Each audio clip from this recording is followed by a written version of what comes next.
جب لوگ یہ دیکھتے کہ کوئی عورت کا سہاگ اٹھ گیا، اس کا شوہر مر گیا، اس کی بیوی کو کیا کرتے تھے؟ اس کی بیوی کو سرے بازار پھرا کر گھر سے باہر جنگلوں میں چھوڑ دیا کرتے تھے، اور اسے کاہن ڈائن سمجھ کر کے یہ تہمت لگاتے کہ تو کاہن ہے، تو ڈائن ہے، تو منحوس ہے، میرے بیٹے کو تو نے کھا لیا۔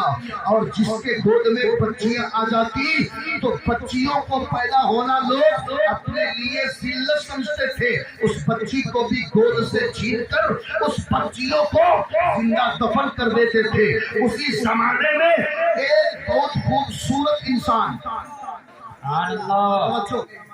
ایک شخص، عرب کی سرزمین ہے، میرے آقا کی آمد ہو چکی، میرے آقا کی آمد، آپ اعلان بھی کر دیے ہیں کہ بچیاں اب دفن نہیں کی جائیں گی۔ آپ نے اعلان کر دیا کہ بیوہ عورتوں کے ساتھ کوئی بدسلوکی نہ کرے۔ آپ نے اعلان کر دیا کہ اب حرام کو حرام، حلال کو حلال جاننا پڑے گا۔ کیوں؟ کہ حرام و حلال کی تمیز بتانے والا محمد آ گیا۔ اعلان کر دیا۔ اسی اثنا میں میرے مصطفیٰ کی بارگاہ نبوت سے کے قریب سے ایک شخص کا گزر ہوتا ہے جس کا نام تاریخ میں تہیہ لکھا گیا۔ تہیہ قلبی کہتے ہیں، وہ عرب کی سرزمین پر اپنے قبیلے کے سردار تھے، اور اللہ نے اتنا ان کے چہرے پر حسن و جمال عطا کیا تھا، اتنا حسن عطا کیا تھا کہ جو ایک بار تہیہ کو دیکھ لیتا وہ بار بار دیکھنے کی جو تمنا کرتا۔ اگر کسی گلی سے نکل جاتے تو کنواری لڑکیاں بار بار یہ تمنا کرتی کہ اگر تہیہ کے ساتھ میرا نکاح ہو جاتا تو میں بھی قسمت والی ہو جاتی، یہ تمنا کرتے تھے۔ وہی تہیہ میرے آقا کے بارگاہ کے قریب سے گزر رہے ہیں، میرے مصطفیٰ کی نظر نبوت اٹھی، تہیہ کے چہرے پر پڑی، آپ نے دیکھا، دیکھ کر پھر نظر ہٹا لیا، اور پھر آپ نے اللہ کی بارگاہ میں سجدہ ریز ہو گئے، سجدہ ریز ہو کر کہتے ہیں اللہ، یہ شخص جو آج میرے قریب سے گزرا ہے یہ تو بڑا خوبصورت ہے، بہت حسین و جمیل ہے، لیکن مولا اس کا چہرہ ہی خوبصورت ہے، میں جانتا ہوں کہ اس کا دل غلاظتوں سے بھرا ہے، اس کا دل پاپ سے بھرا ہے، اس کا دل کالا ہے، اس کا دل اپنے کالے کرتوت کی وجہ سے کالا ہو گیا ہے۔ اے مولا جس طرح تو نے چہرے پر نور عطا کیا ہے، اے مولا تہیہ کے قلب میں بھی نور عطا کر دے، تہیہ کے قلب میں بھی نور عطا کر دے۔ ابھی تہیہ ایمان نہیں لائے تھے، وہی تہیہ ہے۔ میرے مصطفیٰ ادھر دعا کر رہے ہیں کہ سورج غروب ہونے والا ہے، ڈوبنے والا ہے۔ میرے آقا ادھر سر سے دعا سے فارغ ہو کر اپنے سر کو اٹھاتے ہیں، ادھر تہیہ اپنے بستر میں جاتے ہیں، رات کے سناٹے میں گھر والے سب سو گئے ہیں، تہیہ بھی اپنے بستر پر گئے، اور جانے کے بعد کروٹیں پر کروٹیں لے رہے ہیں، نیند آ ہی نہیں ہے، نیند آ ہی نہیں رہی ہے۔ تہیہ پریشان ہو گئے کہ آج کیا ہو گیا ہے، مجھے نیند کیوں نہیں آ رہی ہے؟ ارے وہ نیند کیوں آئے گی؟ تجھے مصطفیٰ نے دیکھ لیا ہے، تجھے آمنہ کے لال نے دیکھ لیا ہے، ہم غریبوں کے غمگسار نے دیکھ لیا ہے، مدینے کے تاجدار نے دیکھ لیا۔ آنکھ والے تیری چوپل کا تماشا دیکھے، آنکھ والے تیری چوپل کا تماشا دیکھے، آنکھ والے تیری چوپل کا تماشا دیکھے، دیدے کو کیا ہے نظر کیا دیکھے۔ اللہ ابے جس کے آنکھی نہیں وہ کیا دیکھے گا؟ دیکھنے والا دیکھتا ہے کہ چہرہ کچھ اور ہے، دل کچھ اور ہے۔ زبان میں کچھ اور ہے، ذہن میں کچھ اور ہے، دل میں کچھ اور ہے، یہ دیکھنے والا دیکھتا ہے جو اللہ نے عطا فرمائی ہے۔ اللہ کے نبی کی حدیث پاک ہے، اللہ کے نبی اللہ کے محبوب فرماتے ہیں اتقوا فراشۃ المؤمنین فإنه ينظر بنور اللہ، مومن کی فراست سے ڈرو، کیوں کہ وہ اللہ کے نور سے دیکھتا ہے، دی ہوئی آنکھ سے دیکھتا ہے۔ اللہ اللہ میرے مصطفیٰ نے دیکھ لیا ہے، ادھر تہیہ پریشان ہے، نیند نہیں آ رہی ہے، کروٹیں پر کروٹیں بدلتے جا رہے ہیں، ادھر رات گزر گئی، تہیہ کو نیند نہ پڑی، صبح ہوئی، بس جیسے صبح ہونے والی تھی کہ تھوڑی سے آنکھ لگی تہیہ کا دیکھتے ہیں مصطفیٰ کا جلوہ سامنے ہے، نبی کا جلوہ زیبا سامنے ہے، آمنہ کے لال کا مکرا سامنے ہے، آمنہ کے لال کا چہرہ سامنے ہے، ہم غریبوں کے غمگسار کا جلوہ سامنے ہے، دونوں عالم کے مالک و مختار کا وہ جلوہ سامنے ہے۔ تہیہ اٹھ کر کے بیٹھ گئے، صبح اب پلٹتے نہیں ہیں بلکہ اسی وقت اٹھے،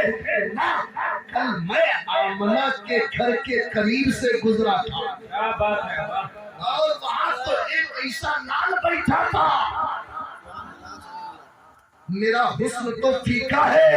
لیکن اس کا حسن لاجواب ہے،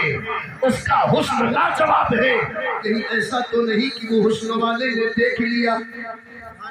بار بار اس کا جلوہ میری آنکھوں میں آ رہا ہے، بار بار اس کا نقشہ میری آنکھوں کے سامنے آ رہا ہے۔ عزیزان ملت اسلامیہ، ایک شاعر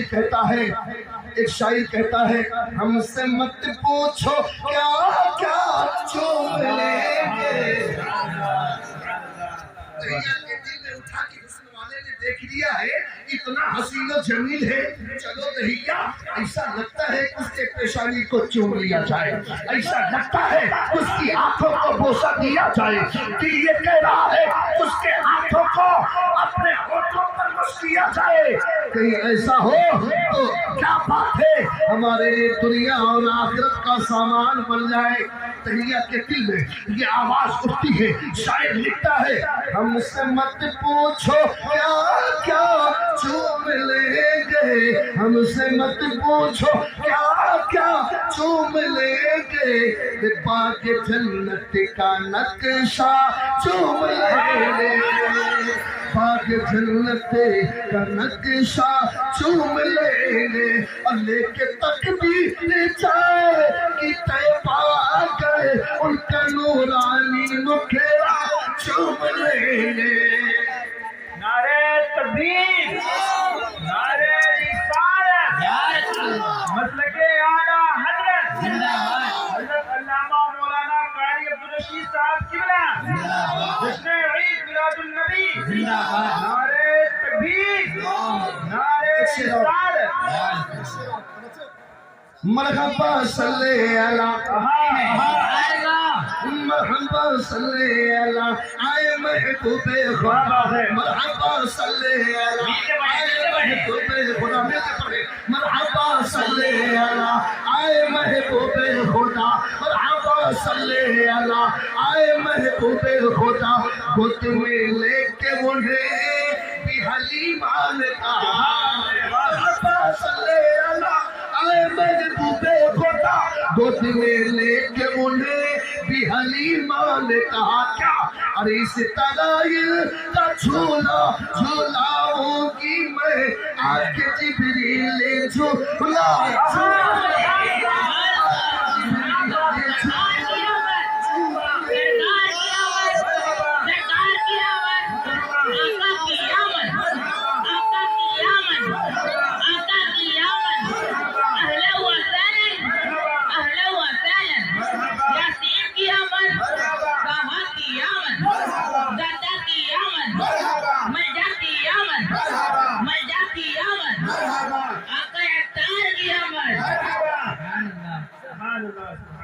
کیا بات ہے، تہیہ پریشان ہے کہ چلو اس حسن والے کا جلوہ دیکھ لیا جائے، چلو اس خوبی اور کمالات والے کو، انہوں نے ایک بار دیکھا ہے تہیہ، چلو ہم بار بار دیکھیں گے۔ نفس میں کروٹ لیتا ہے جلوہ یار کا، ہر نفس میں کروٹ لیتا ہے جلوہ یار کا، ہر نفس میں کروٹ لیتا ہے جلوہ یار کا، میں تماشا اپنا دیکھوں یا تماشا یار اپنا دیکھو یا تماشا یار کا، اور ایک نظر جب مجھ پہ ڈالی دل میں شمع جلے گئی، تحیہ کے دل کی آواز، ایک نظر جب مجھ پہ ڈالی دل میں شمع جل گئی، ایک نظر جب مجھ پہ ڈالی دل میں شمع جل گئی، ارے دل مچل کر بول اٹھا ہوں دیوانہ یار کا، دل مچل کر بول اٹھا ہوں دیوانہ یار کا، اللہ اللہ تحیہ اب بےتاب ہو گئے، اب چین نہ ملا، دل بے قرار ہو رہا ہے، آنکھیں دیدار کے لیے تڑپ رہی ہے، کہنا سبحان اللہ، آنکھیں دیدار کے لیے تڑپ رہی ہے، دل بےتاب ہو رہا ہے، سہل مصطفیٰ کی طرف کھنچ کے جا رہا ہے، تحیہ چل پڑے، تحیہ چل پڑے، یہاں تک کہ بارگاہ رسالت معاد پہ پہنچتے ہیں، اور پہنچنے کے بعد سب سے پہلے آپ نے نبی کے قدموں کا بوسہ لیا، گر وقت اجل سر تیرے قدموں پہ دھرا ہو، گر وقت اجل سر تیرے قدموں پہ دھرا ہو، گر وقت اجل سر تیرے قدموں پہ دھرا ہو، گر وقت اجل سر تیرے قدموں پہ دھرا ہو، جتنی ہو قضا ایک ہی سجدے میں ادا ہو،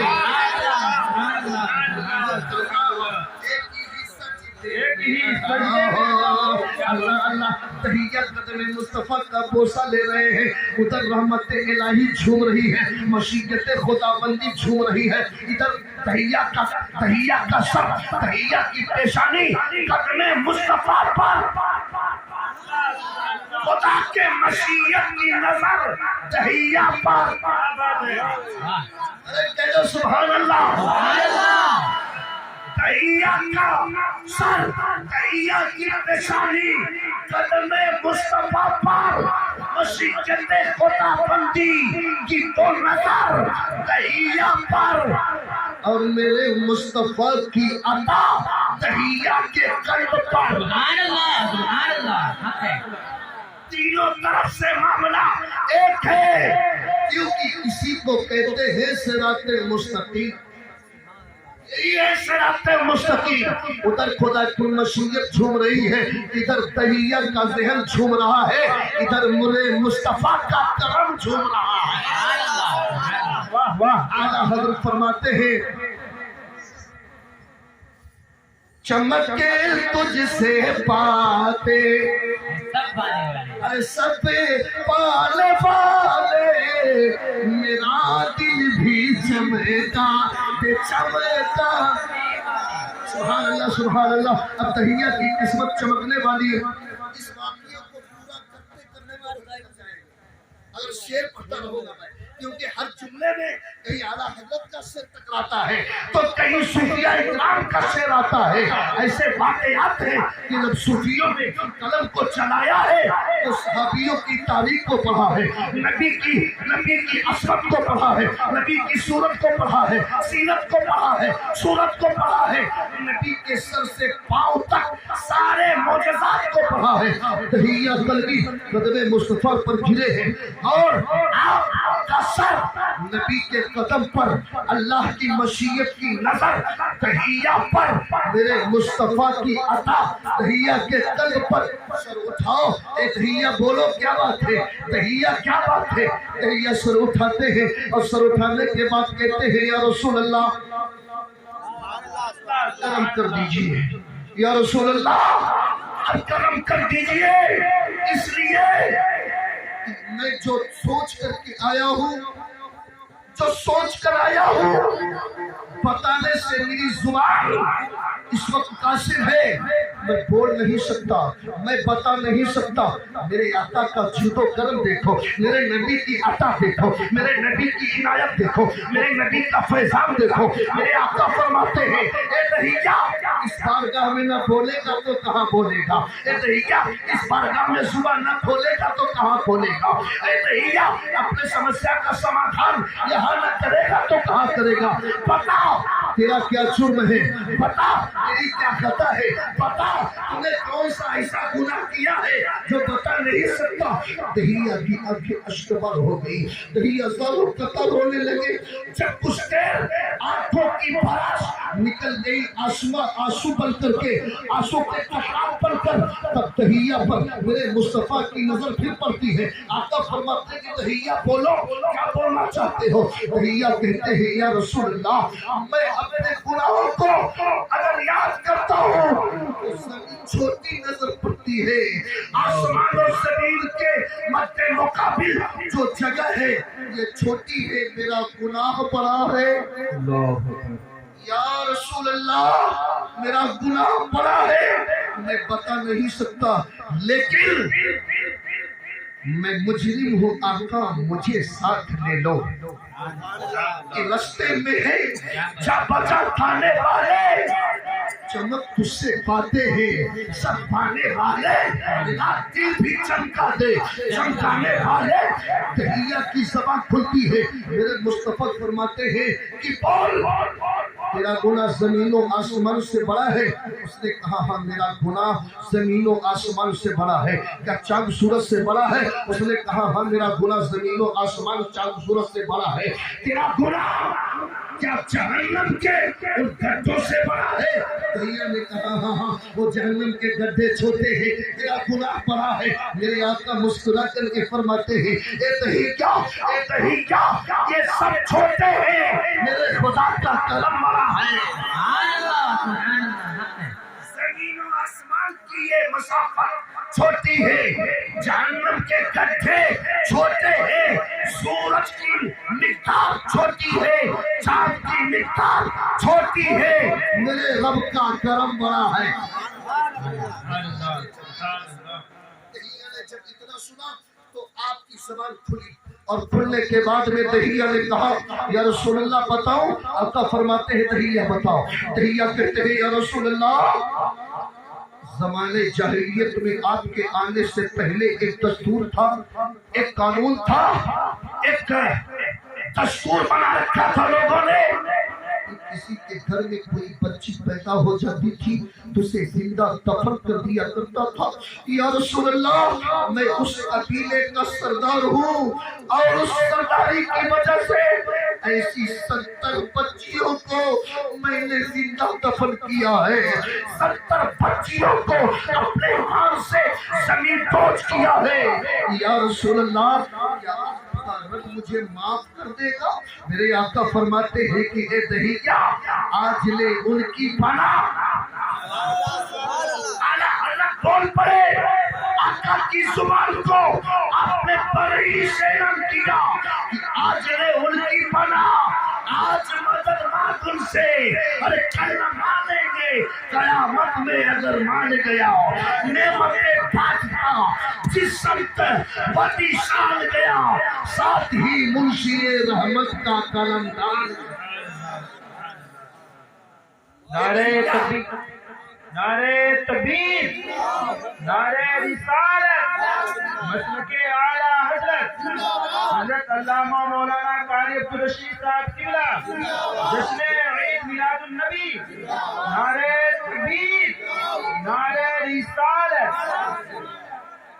سبحان اللہ سبحان آپ اللہ۔ لوگ گھبرائیے گا نہیں، اس واقعہ کو مکمل کر کے ہی ہٹوں گا، اور میں کوشش کر رہا ہوں کہ سیدھے چلوں کیونکہ راستے پھوٹ جاتے ہیں، اور اس لیے کہ ہم صراط مستقیم والے تو ہیں لیکن ہم وسیلے والے بھی ہیں۔ انہی وسیلوں کی طرف میرا ذہن اور میرا نظریہ میرا عشق بڑھ جاتا ہے۔ حضرت محترم حضرت دہیہ کہتے ہیں یا رسول اللہ صلی اللہ تعالیٰ علیہ وسلم 70 بچیوں کو میں نے زندہ دفن کیا، کہ آپ کا رب مجھے معاف کر دے گا؟ آقا فرماتے ہیں کہ اے دہیہ، میرے رب کی عطا، میرے رب کی عنایت، میرے رب کا وہ کرم، میرے رب کی رحمت اتنی وسیع ہے کہ تو نے 70 کیا، اگر 70,000 کو بھی دفن کیا ہوتا، یہ بارگاہ ایسی ہے کہ یہاں توبہ کر لے اللہ معاف کر دے گا۔ امید ٹٹ گئی، کہا کہ اچھا ٹھیک ہے، اس سے تو میں توبہ کرتا ہوں کہ اللہ مجھے معاف فرمائے۔ حضرت دہیہ نے توبہ کیا، توبہ کرنے کے بعد ادھر دہیہ نبی کی بارگاہ میں توبہ کر رہے ہیں، ادھر اللہ کی بارگاہ میں توبہ قبول ہو رہی ہے۔ اعلیٰ حضرت کی نظر جب یہاں پڑتی ہے تو آپ کیا فرماتے ہیں؟ اجابت نے جھکے کرے، ارے گلے سے لگا آیا، ارے بڑی ناد سے جب دعائے محمد، ارے بڑی ناد سے جب اللہ اللہ، کیونکہ مصطفیٰ کی بارگاہ میں ہے، ادھر دہیہ توبہ کر رہے ہیں، ادھر آپ کی توبہ قبول ہو رہی ہے، پھر بھی دہیہ کا دل ابھی سکون نہیں پایا ہے، ابھی دل مطمئن نہیں ہوا ہے۔ توبہ قبول ہو گئی، عشق پیدا ہو گیا، جو دل تاریکیوں میں خراست میں تھا اس میں دیپ جلنے لگا، چراغ ٹمٹمانے لگا، روشنی پیدا ہونے لگی۔ جب وہ روشنی پورے بدن کو اجالا بخشا تو دہیہ اب خدا کے خوف سے رو رہے، اتنا رو رہے ہیں کہ مصطفیٰ خود ان کے ساتھ رونے لگے۔ اتنا روئے میرے نبی، اتنا روئے کہ زمین گیلی ہو گئی۔ صحابہ کرام آتے ہیں اور کہتے ہیں اے دہیہ کیا بات ہے جو رب کے محبوب کو رولا رہا ہے، رب کا محبوب رو رہا ہے، تو بھی رو رہا ہے؟ دہیہ کہتے ہیں کہ یہ بات راز و نیاز کی ہے جو رو رہے ہیں، یہ اللہ جانتا ہے، یہ اللہ کا محبوب جانتا ہے، یا دہیہ جانتا ہے کہ کیوں رو رہے ہیں۔ عزیزان ملت اسلامیہ، جس نے یاد آقا میں ایک رات گزاری ہے، اس رات کا ہر لمحہ 100 صدیوں پہ بھاری ہے۔ دہیہ بھی رو رہے ہیں، میرے آقا بھی رو رہے ہیں، روتے روتے جب وقت گزر گیا صحابہ نے آقا کی بارگاہ میں ہاتھ جوڑ کر کہا یا رسول اللہ، آپ کی آنکھیں اشکبار ہونے کی وجہ سے سرخ ہو چکی ہے، اب اللہ کے واسطے آپ رونا بند کر دیجئے۔ میرے آقا ابھی اپنے آنکھوں کے اشک کو پوچھ ہی رہے ہیں، اپنے کملی میں آپ اپنے آنسو کو جذب کر رہے ہیں۔ جب دہیہ نے دیکھا کہ نبی خاموش ہو گئے، وہ بھی خاموش ہو گئے، پھر میرے آقا فرماتے ہیں کہ دہیہ کیوں رو رہے تھے؟ بولے یا رسول اللہ یہ تو اللہ معاف کر دیا، ایک ایسا گناہ ہے کہ آپ کا رب مجھے معاف کرے گا کہ نہیں کرے گا، ابھی اس سے دل میرا مطمئن نہیں ہے۔ میرے آقا فرماتے ہیں کہ وہ کون سا گناہ ہے؟ دہیہ کہتے ہیں یا رسول اللہ، بڑی تیزی کے ساتھ دہیہ کہتے ہیں یا رسول اللہ، میں ایک مرتبہ اپنے گھر سے پردیس جا رہا تھا اور میری بیوی حاملہ تھی، میں نے بیوی سے ایک تصدیق لیا، بیوی سے عہد لیا، اس سے وعدہ کرایا کہ دیکھ میں جا رہا ہوں رزق حلال کمانے کے لیے، پردیس جا رہا ہوں، نہ جانے کتنا ٹائم لگ جائے میرے آنے میں، سن میری بات، تو حاملہ ہے، اگر بیٹا پیدا ہوگا اس کی پرورش کرنا، اس کی نازیں اٹھانا، اس کی کفالت کرنا، اس کی دیکھ بھال کرنا، اس کی تعلیم و تربیت میں کمی مت ہونے دینا۔ دہیہ کہتے ہیں یا رسول اللہ، پھر دوسرا جملہ میں نے کہا کہ میری شریک حیات، اے میری بیوی سن، اگر بیٹی پیدا ہو جائے تو میرے قبیلے کے، میرے بعد کے جو سردار ہیں ان کے حوالے کر دینا تاکہ نہ رہے باس نہ باجے بانسری۔ یا رسول اللہ، میری بیوی نے ہاں کہا، میری بات پر عمل کیا، اس نے وعدہ کیا مجھ سے اور میں نے وعدہ لیا اس سے، اس نے مجھ سے وعدہ لیا، میں اس سے وعدہ لیا، میں اپنے جو سفر کو چلا گیا، کافی عرصہ گزر گیا، کافی وقت گزر گیا، کئی سال لگ گئے مجھے۔ جب میں گھر واپس آیا، دروازے پر دستک دیا کہ دروازہ کھولو، تو اندر سے آواز آتی ہے کون؟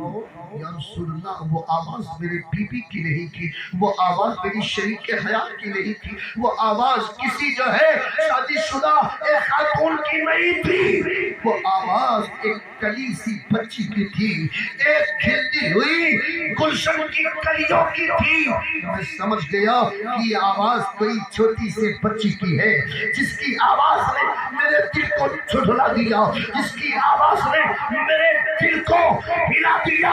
یا رسول اللہ میں نے پوچھا تو کون ہے؟ آواز آتی کہ آپ کون ہے؟ میں نے کہا تو کون ہے؟ پھر آواز آتی آپ کون ہے؟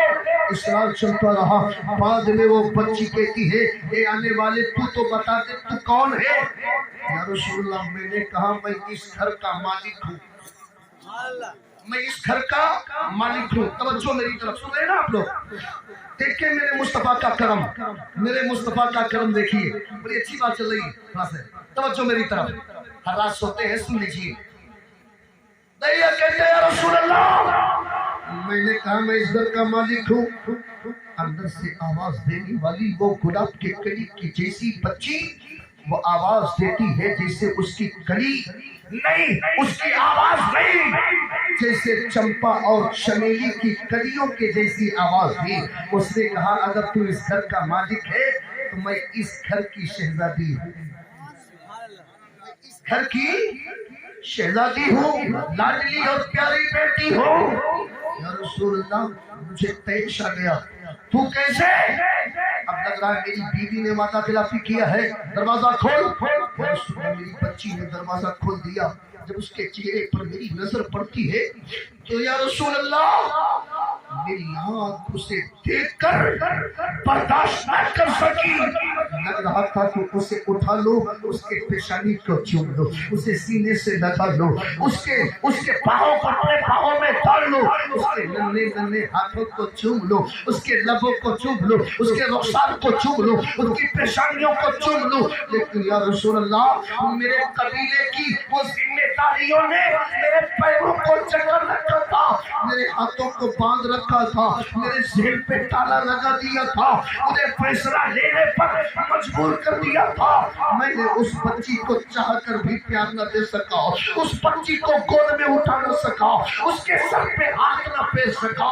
اس کی تمناؤں کو میں پورا نہ کر سکا، اس کی نازوں کو نہ اٹھا سکا۔ بڑی تیزی سے گھر کے اندر پرویش کیا، اپنی بیوی کے پاس گیا، بیوی نے مجھ سے سلام و کلام کیا، میں نے سوال کیا یہ بتائیے بچی کون ہے؟ بیوی نے کہا اے میرے شوہر انعامدار مجھے معاف کر دینا، آپ کے قبیلے والوں کو پتہ نہیں ہے یہ بچی آپ کی ہے، اس کا چہرہ دیکھو گلاب کے جیسا کھل رہا ہے، اس کے ہونٹ دیکھو چمپا چمیلی کی طرح اس کے ہونٹ کھل رہے ہیں، اس کی آنکھیں دیکھو ایسا لگ رہا ہے کہ نرگسی آنکھوں نے اپنا پسیرا ڈال دیا ہے۔ اے میرے شوہر انعامدار دیکھو یہ بچی نہیں لگ رہا ہے کہ جنت کی حور آ گئی ہے، ایسا لگ رہا ہے کہ کوئی پرستان سے کوئی پری آ گئی ہے۔ اے میرے شوہر انعامدار اس کو قتل مت کرنا، اس کو ایذا مت دینا، اس کو زندہ دفن مت کرنا،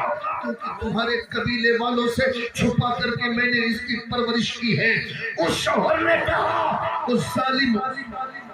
انسان نے کہا کہ تو نے میری عزت کو واٹ لگا دیا ہے، میں نے تجھ سے وعدہ کیا تھا اور تو نے مجھ سے وعدہ کیا تھا لیکن میرے وعدہ کی خلافی کی، ایسا نہیں ہو سکتا، ایسا ہرگز نہیں ہو سکتا۔ ٹھیک ہے ایک دن دو دن اور رکھ لو، کم سے کم 2-3 دن گزرنے کے بعد میں اسے چٹکیوں میں ایسا غائب کروں گا کہ تجھے پتہ بھی نہ چلے گا۔ عزیزان ملت اسلامیہ اب بچی کو تو اپنے قریب آنے نہیں دیتا، بیوی کو قریب آنے دیتا ہے، بچی چاہ کر بھی اپنے باپ کو باپ نہیں کہہ پا رہی ہے، اپنے پتا کو پتا نہیں کہہ پا رہی، اپنے والد کو والد کہنے کا حق اسے نہیں دیا جا رہا ہے۔ ماں کے پاس جاتی ہے، اماں جان کیا یہ میرا باپ نہیں ہے؟ کیا یہ میرے والد نہیں ہے؟ کیا یہ میرے پتا نہیں ہے؟ کیا یہ میرا ابا جی نہیں ہے؟ کیا یہ میرا ابا حضور نہیں؟ ماں ایک بچی کو سینے سے لگا کر کہتی ہے بیٹی یہی تیرا باپ ہے، یہی تیرا والد ہے، یہی تیرے والد محترم ہے، یہی تیرے پتا جی ہے، لیکن بیٹا اس قوم میں ایک معاشرہ چل رہا ہے، ایک ماحول چل رہا ہے کہ بچیوں کو جینے کا حق نہیں دیتے، بچیوں کو